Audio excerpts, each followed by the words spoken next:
நம்ம விருத்தாச்சலம் இன்னைக்கு விதை திருவிழாவுக்கு வந்திருக்கோம். விதை திருவிழாவில் இயற்கை முறையில விவசாயம் பண்ற ஒரு அனுபவ விவசாயம் நம்ம சந்திக்க இருக்கிறோம். அவங்களுடைய அனுபவங்களை நம்மள்ட்ட ஷேர் பண்ணிருக்காங்க. வணக்கம் சார். வணக்கம். எத்தனை வருஷமா சார் இயற்கை விவசாயம் பண்றீங்க? நான் ஒரு 11 வருஷமா இயற்கை விவசாயம் 11 வருஷமா பண்ணிட்டு இருக்கீங்க சார். எத்தனை ஏக்கர் சார் பண்ணிட்டு இருக்கீங்க? இப்போ இயற்கை விவசாயத்துல ஒரு 8 ஏக்கர். 8 ஏக்கர் பண்றீங்களா? எப்படி சார் ஏக்கருக்கு இயற்கை விவசாயம் பண்ணும்போது எவ்வளவு சார் விளைச்சல்? எனக்கு வந்து சிவப்பு நெல்லா இருந்தா, சிவப்பு ரக நெல் இதெல்லாம் இருந்ததுன்னா ஒரு 14 மூட்டை வரும். 14 மூட்டை. Okay sir. வெள்ளை ரகமா இருந்தா ஒரு 18 மூட்டையில இருந்து 19 மூட்டை. ஒரு மூட்டை எத்தனை kilo sir? 63 kilo. 63 kilo. Okay sir. என்னென்ன ரகம் இயற்கை விவசாயம் பண்ணிட்டு இருக்கீங்க? ஒரு 15 ரகம் எடுத்துட்டு நம்ம 15 ரகம். ஒன்னொன்னா சொல்ல முடியுங்களா? இப்போ பாத்தீங்கன்னா இப்ப மைசூர் மல்லி வயல்ல இருக்கு. அப்புறம் கரும்பு கொஞ்சம் ஒரு 4 ஏக்கர் போட்டிருக்கோம். ஆர்கானிக்லேயே கரும்பு போட்டிருக்கோம். அப்புறம் ஏஎஸ்சி 16 ஒரு 3 ஏக்கர் நட்டுருக்கோம். போன சம்பாவில் வந்து கருப்பு கோணி, கருங்குருவை, மாப்பிளை சம்பா, மணிச்சம்பா, தூய மல்லி இதெல்லாம் போன சம்பாவெல்லாம் போடுவோம். இப்போ திருப்பி அடுத்த சம்பாவில் வந்து திருப்பி இப்போ நம்ம ஒரு 4-5 ரகம் திருப்பி இருப்போம். நம்ம அது வந்து சான்றிதழ் பெற்றது, அங்கக சான்றிதழ் பெற்ற ஒரு அரசு பண்ணைங்களா?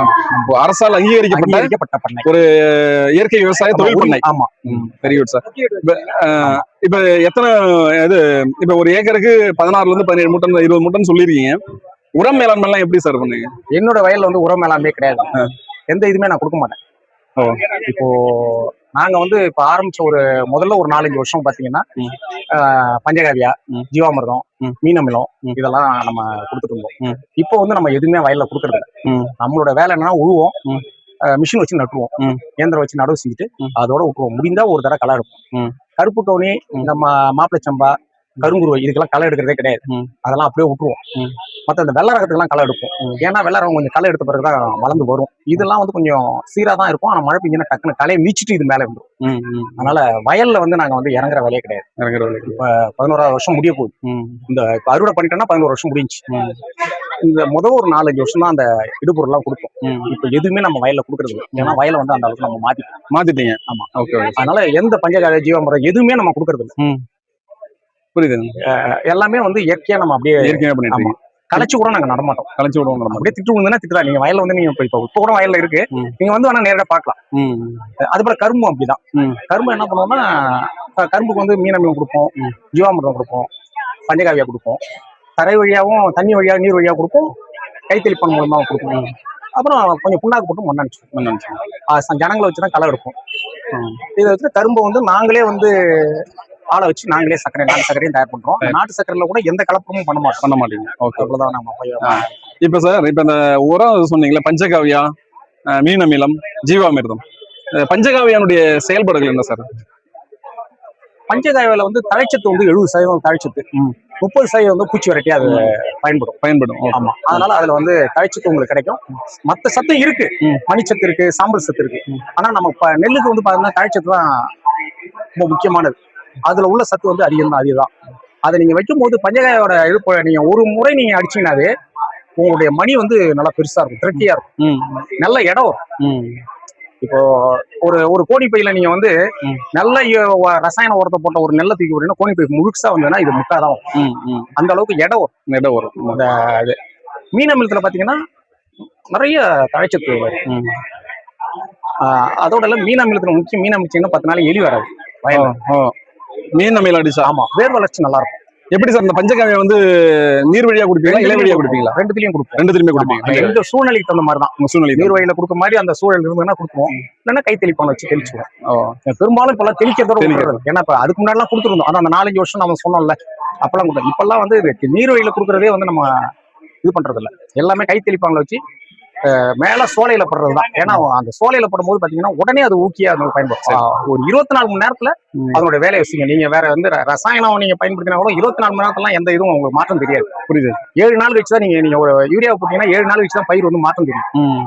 ஆனா நீங்க இன்னைக்கு போட்டீங்கன்னா காலையில நீங்க போட்டு நாளைக்கு சாயங்காலம் போய் நீங்க பாத்தீங்கன்னா அந்த பயிர்ல வித்தியாசம் தெரியும். ஆமா, மீனமிலம் சார் ரெண்டுத்திலயும் மீனமிலம் இன்னும் வேகமா இருக்கும். வேகமா காலையிலேயே வரும். அந்த மீனமிலத்தை விட அந்த கோமியத்தை சேர்த்து கொஞ்சம் அடிச்சீங்கன்னு வச்சுங்களேன், ஒரு 3 சென்டிமீட்டர் வந்து 3 நாள்ல வளர்ந்துடும் செடிலாம்.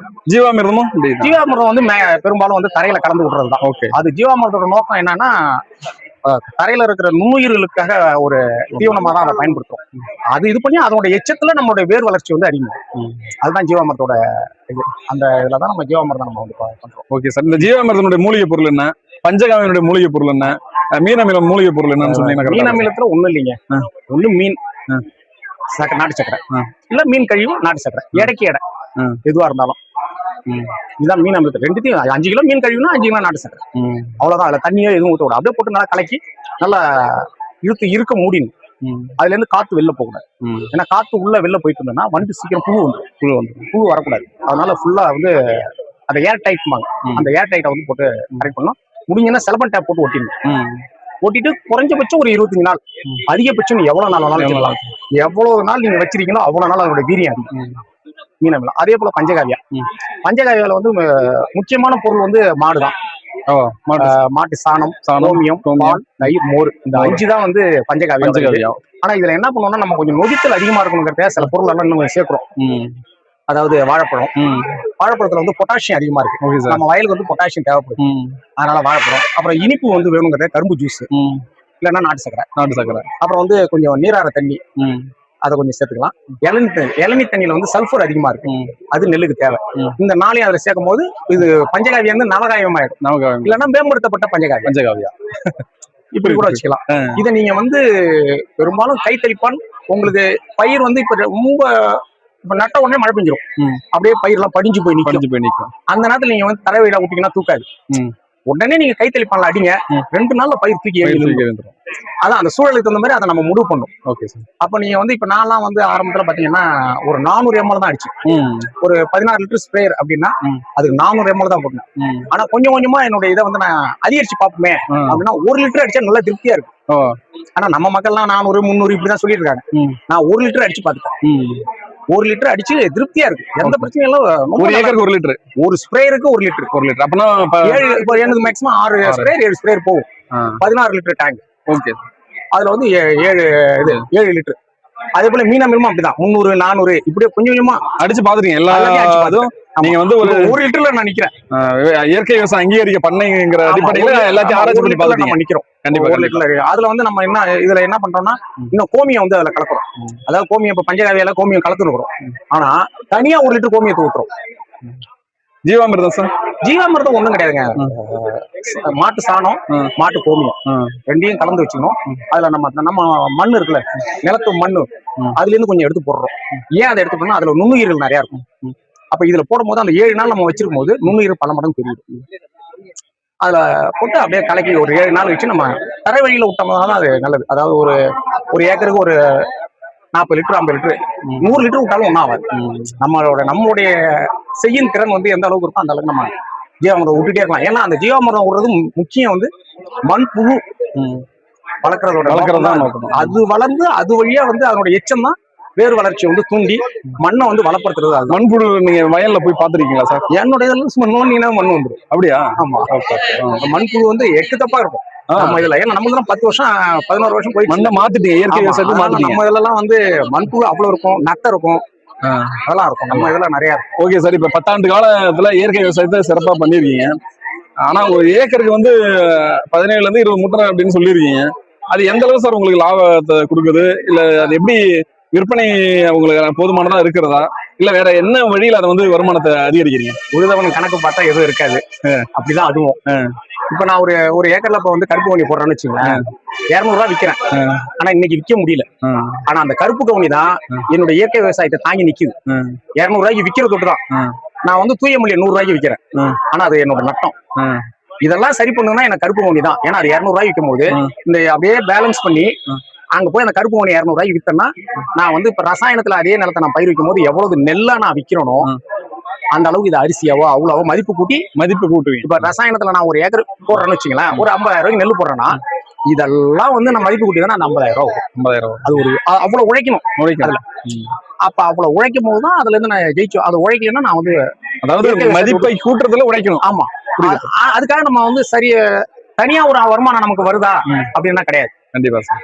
ஏன்னா ரசாயன விவசாயோட நம்ம போட்டி போட்டு நம்ம இயற்கை விவசாயம் பண்ணோம்னா இந்த வேலை செஞ்சா மட்டும்தான் அந்த அவங்களுக்கு ஈக்குவலா நம்ம நிக்க முடியும். இல்லைன்னா நம்ம நிக்க முடியாது. இன்னும் கொஞ்சம் நிறைய மதிப்பு கூட்டி இருக்கு, அதுக்குன்னு சில இதெல்லாம் இருக்கு, பண்ணோம்னா இன்னும் கொஞ்சம் கூடுதலா கிடைக்கும். அந்த அளவுக்கு ஒரு விவசாயியா இருந்து நம்மளால செய்ய முடியல. ஏன்னா விவசாய வேலைகள் வந்து நிறைய பணி இருக்கு, ஆட்கள் பிரச்சனை, தொழில்நுட்ப பிரச்சனை எல்லாம் இருக்கு, இயற்கை சீற்றம் அதிகமா இருக்கு வர வர. கண்டிப்பா. அதனால இருக்கும்போது நம்மளால வெளியில வந்து வயலை விட்டு வெளியில வர முடியல.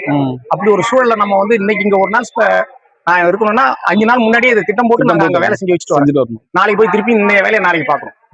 அப்படிதான் எங்களோட விவசாய தொழில் இன்னைக்கு மாறிடுச்சு. நன்றி சார். நன்றி. நீண்ட நேரம் உங்களுடைய பதில் எங்களுக்கு உங்களுடைய அனுபவங்களை பகிர்ந்து கொண்டது நன்றி சார். உங்களுக்கு ஏதாவது தேவைன்னா நேரடியாக எங்களோட வயலுக்கு வாங்க. கண்டிப்பா.